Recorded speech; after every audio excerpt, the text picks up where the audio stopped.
పాలకుల చిత్తశుద్ది, ప్రజల భాగస్వామ్యం ఉంటే పల్లె అభివృద్ది అసాధ్యమేమీ కాదని నిరూపించారు ఆ గ్రామస్తులు.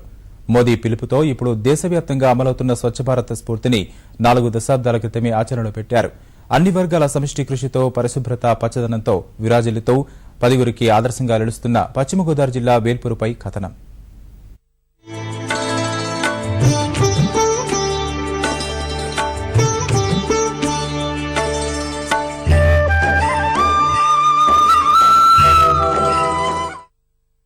పశ్చిమ గోదావరి జిల్లా తణుకు మండలం వేల్పూరు గ్రామమిది. 18,000 జనాభా ఉన్న ఊరు 4 దశాబ్దాలుగా శుభ్రతకి మారుపేరుగా నిలుస్తోంది. తద్వారా జిల్లాకే తలమానికంగా మారింది. గ్రామానికొచ్చే 20 లక్షల వార్షిక ఆదాయాన్ని అభివృద్ధి కార్యక్రమాలకు వాడటమే కాకుండా తాము సైతం అంటూ గ్రామస్తులు పరిశుభ్రతకు పాటుపడుతున్నారు.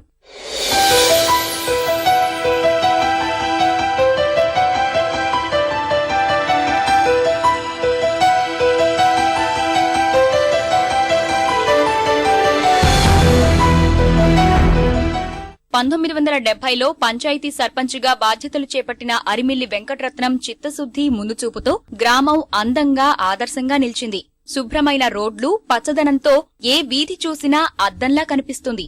సకల సౌకర్యాలతో విరాజిల్లుతున్న ఈ పల్లెలో ప్రజలంతా ఒకే మాట, ఒకే బాటగా ముందుకు సాగుతున్నారు. గ్రామాన్ని పరిశుభ్రంగా ఉంచుకోవాలనే సంకల్పంతో అత్యంత బాధ్యతాయుతంగా నడుచుకుంటున్నారు. గ్రామంలోని రహదారులన్నీ సిమెంట్ నిర్మాణాలే. దాతల సహకారంతో ఆసుపత్రి, ఉన్నత పాఠశాల, పార్కులు ఏర్పాటు చేసుకున్నారు. ధాన్యపు కాటా సాదరలో వచ్చే ఆదాయంతో సొసైటీ భవనాన్ని నిర్మించారు. ఇప్పటి ప్రధాని నరేంద్ర మోదీ మానసపుత్రిక స్వచ్ఛ భారత్ స్ఫూర్తిని ఏనాటి నుంచో అమలు చేస్తున్నారు. 20 సంవత్సరాలుగా అప్పటి నుంచి కూడా జన్మభూమి కార్యక్రమాలు ఎన్నో పనులు చేశారండి. అప్పటి నుంచి కూడా డ్రైనేజ్ శుభ్రంగా ఉండటం, మొక్కలు వేయటం, అలాగే మేము కూడా ఇంటి శుభ్రంగా ఉంచుకుంటామని మా ప్రతి వీధిలో కూడా తుక్కు బండి వచ్చినప్పుడు వేస్తామని పోగు. మా ఇల్లు నీట్గా చెట్టుకుంటమే కాకుండా మా వీధి, మా చుట్టుపక్కల పరిసరాలు కూడా చాలా నీట్గా ఉంచుకుంటామండి. మొక్కలు పెంచడం మా వీధిలో బాగా అలవాటండి. పంచాయతీ వారే పెంచమని చెప్పారండి. తాతయ్య గారు అయ్యాం దగ్గర నుంచి కూడా అలాగే సాగుతుందండి. మా ఊర్లో ప్రజల్లో చాలా వరకు అవగాహన ఉందండి. అందుకనే మొక్కలను పెంచుకోవడం కానీ, డ్రైనేజ్లు అవని, రోడ్లన్నీ చాలా నీట్గా ఉంటున్నాయి. మరుగుదొడ్లు అవి క్లీన్ చేసుకోవడం, చాలా వరకు పరిశుభ్రతను పాటిస్తున్నారండి. ప్రజలందరి సహకారంతోనే ఊరిని పరిశుభ్రంగా తీర్చిదిద్దామని, ఆ స్ఫూర్తి ఇప్పటికీ కొనసాగుతోందని గ్రామాభివృద్ధికి పునాది వేసిన మాజీ సర్పంచ్ అరిమిల్లి వెంకటరత్నం చెబుతున్నారు. నాటి నుంచి నేటి వరకు పల్లెలో స్వచ్ఛతను పాటిస్తున్నామని, దాతల సహకారం, పంచాయతీ నిధులతో అభివృద్ధి కొనసాగుతోందని ప్రస్తుత గ్రామ పాలకులు చెబుతున్నారు.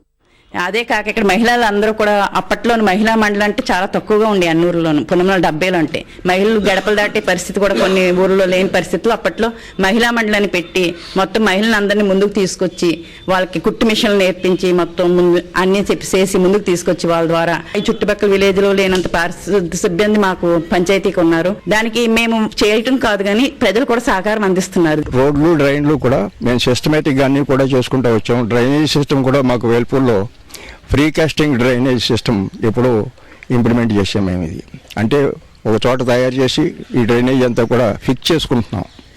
ఆ విధంగా మేము డ్రైనేజ్ సిస్టమ్ అంతా కూడా వేల్పూర్లో పూర్తి చేసేయగలిగాం.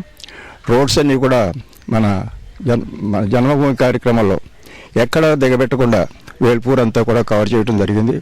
దానికంతా కూడా మరి ప్రజల ముందుకు వచ్చి చేయించుకోవడంలో మనకి ఈ కార్యక్రమాలు అంత సక్సెస్ఫుల్గా జరిగినాయి. చాలా వరకు ప్రతి ఇంటి ముందు కూడా 90% of the roads, internal roads అన్నీ కూడా సీసీ రోడ్స్ చేసుకుని జన్మభూమిలో అప్పుడు గ్రీన్ బెల్ట్స్ కూడా డెవలప్ చేసుకుని ప్రతి ఇంటి ముందు కూడా పూల మొక్కలు అటువంటి అన్నీ కూడా కొన్ని వీధుల్లో అన్నీ కూడా చేసుకుని వారే ప్రజల భాగస్వామ్యం ఉంటే ఏ అభివృద్ధి కార్యక్రమమైనా, ఏ గ్రామమైనా అభివృద్ధి చెందుతుంది అనడానికి వేల్పూర్ గ్రామం నిదర్శనం. ప్రజల్లో చైతన్యం, వారి భాగస్వామ్యం ఉంటే ప్రతి ఊరు మరో వేల్పూరులా మారుతుంది. స్వచ్ఛ భారత్ కార్యక్రమానికే స్ఫూర్తి రగిలించగలిగే స్థితికి ఎదుగుతుంది.